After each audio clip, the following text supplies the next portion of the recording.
말씀이 있겠습니다. 네, 다들 준비하느라고 고생하셨습니다. 오늘은 주로 과학기술, 정보, 방송, 그다음에 개인정보 이런 부분에 관계된 기관입니다.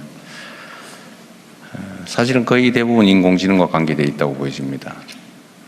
전 세계가 인공지능 때문에 문명사적인 대전환에 처해 있다고 생각이 됩니다.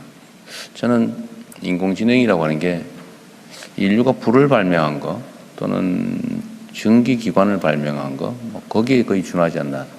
전기를 발명한 거 이런 수준. 앞으로 우리 사회 모든 영역에서 사실상 인간의 지능에 유사한 또는 어쩌면 그를 능가하는 인공지능을 동반하고 살아야 될지도 모릅니다.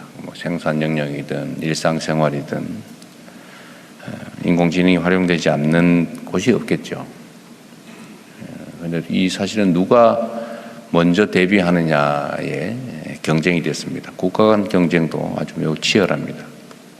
저는 이게 우리에게 주어진 결정적 기회라고 생각합니다. 또 기회라고 하는 게 잘 활용하지 않으면 또 다른 위기가 되기도 하죠. 제가 자주 그런 말씀 드리는데 시험 문제가 어려운 거는 괴로운 일이긴 한데 나만 어려운 게 아니다. 다 똑같이 어렵다. 또 시험 문제가 쉬워지면 즐겁긴 한데 똑같이 다 쉽다. 그럼 결론이 뭐냐? 평소에 공부를 얼마나 했느냐로 결국 결판나죠. 시험 문제가 어려웠냐 쉬웠냐는 사실은 기준선이 올라갔냐 내려갔냐인데 다 똑같죠. 조건은. 지금 우리 대한민국이 처한 상황이 그렇다고 보여집니다. 국제적인 전쟁 위기, 또는 질서의 불안정 이런 것도 있는데 이건 다 모든 국가가 처하고 있는 상황이고 모든 기업들이 똑같이 처하고 있는 거죠. 또 예를 들면 인공지능을 중심으로 한 정말 기술 대전환 이것도 모두가 겪고 있습니다. 그런데 우리가 가진 강점이 있죠. 어쨌든 그 강점들을 잘 활용하고 우리가 가진 약점들을 잘 보완하면 또 우리가 하기에 따라서 뛰어난 추격자가 아니라 뛰어난 선도자가 될 수도 있겠다. 반발짝 빨리 가느냐 반발짝 늦느냐는 큰 차이가 없어 보이긴 하는데 사실은 앞서느냐 추격하느냐는 결정적 차이가 있죠. 조금이라도 앞서면 선택할 수 있습니다. 무한한 기회를 누릴 수 있다. 우리가 가야 될 새로운 길이라고 생각합니다. 우리나라 올해 경제 성장률이 1.9%에서 예측치죠. 2.6%로 대폭 상향 조정되기도 했습니다. 내년 성장률 예측이 전 수요 선진국 가운데 가장 높은 수준인 2.5%로 전망되고 있습니다. 사실은 첨단 산업 분야에서 성과가 나고 있지 않나 싶습니다. 그리고 우리가 과학기술정보통신부 여기를 부총리로 지명한 이유는 다 잘 알고 계실 것 같아요. 과학기술이 존중되고 과학기술이 발전한 나라는 흥했죠. 근데 과학기술을 무시하거나 존중하지 않은 나라가 흥한 예는 없어요. 그래서 우리도 과학기술 중심으로 실질적으로 좀 전환해야 되겠다 해서 과학기술부를 부총리로 격상했는데 그 취지를 잘 이해해서 우리 과학기술부가 주어진 책임을 잘 이행해 주기 바랍니다. 우리 정부가 출범한 지 이제 1년 됐는데 그 사이에 실제로 과학기술과 관련된 많은 변화들이 있었습니다. 첫째가 과학기술 혁신 생태계를 정상화했죠. 사실 있을 수 없는 대규모 R&D 삭감이나 또는 과학기술 분야에 대한 난폭한 대처 이런 것들이 많이 시정됐습니다. 회복하는 데 시간이 꽤 걸리긴 했는데 꽤 많은 성과를 냈던 것 같고 최근에는 정부 정책 방침에 호응해서 민간의 첨단 기술 산업 분야에 대한 대대적인 투자도 이끌어냈습니다. 대한민국뿐만이 아니라 전 세계가 놀랄 만큼의 새로운 비전을 발표했다고 생각됩니다. 그게 현실화될 수 있도록 만드는 것도 우리의 몫이겠죠. 특히 과학기술정보통신부 역할이 크다고 생각됩니다. 우리 부총리님 막 부담 확 되죠? 네, 뭐 부담도 별로 부담이 이 표정이 별로 부담되는 표정이 아니에요. 네, 또 잘할 수도 있습니다. 네, 잘하고 계세요 지금. 네, 감사드리고요. 그리고 이게 인공지능 시대에 가장 중요한 게 사실 데이터인데, 이 데이터는 양면이 있죠. 매우 유효한 중요한 산업 발전 원료이기도 한데 또 한편으로는 개인의 인격, 인권과 관련된 또 재산과 관련된 매우 중요한 분야죠.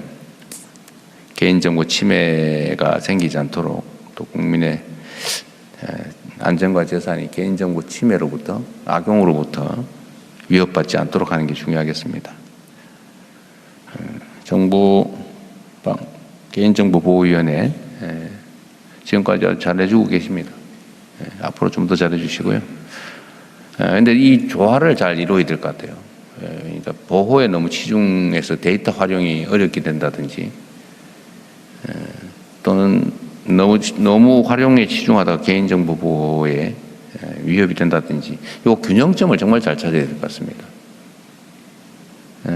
그런데 과거의 사례를 보면 이 균형점을 찾기보다는 아예 외면하면서 활용도 못하고 보호도 잘 안 되고 이렇게 되는데 보호도 잘 하면서 활용도 잘 할 수 있게 하는 그러려면 사실은 에너지가 많이 소요되죠.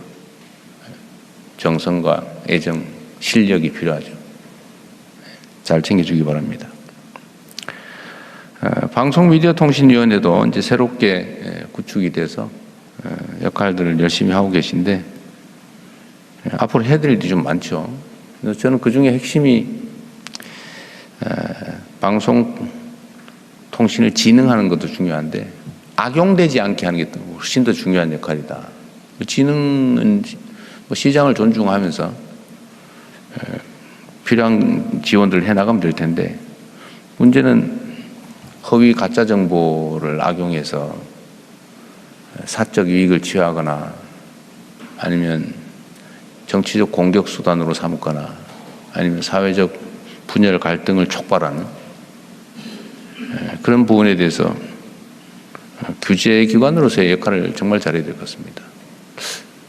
가짜 정보 또 허위 선동에 의한 사회 갈등 그로 인한 사회적 비용이 너무 크지 않습니까? 예를 들면 합리성을 다 잃어버리잖아요. 오로지 편만 생기고 그래서 진영을 갖춰서 단단하게 뭉쳐서 서로 싸우고 거긴 진실이고 합리고 필요 없는 거죠. 오로지 나의 이익, 너의 이익 뭐 이런 것만 있는 거니까요. 근데 이거를 일정한 규범과 질서를 만들어내는 게 방통위가 할 일인 것 같습니다. 잘 알고 계실 것 같고요. 불법과 허위 조작 정보 유통에 대해서 아주 철저하게 대응하시고 예방할 수 있도록 노력해 주시기 바랍니다. 모든 국민들이 안심하고 신뢰할 수 있는 방송 미디어 환경을 만드는 게 중요한 역할일 것 같아요.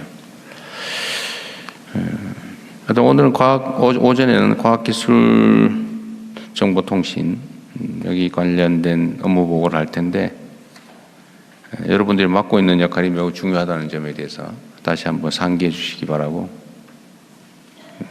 지금까지 매우 특별한 과오 없이 많은 성과들을 내주신 점을 다시 한번 감사드립니다. 업무 보고 순서를 제가 좀 바꿔서 할까 싶은데 이 시간 제한 때문에 원래 계획된 것과 반대로 개인정보보호위원회, 그 다음에 방송미디어통신위원회, 그 다음에 마지막으로 과기정보통신부 이렇게 하도록 하겠습니다. 네, 시작하십시오.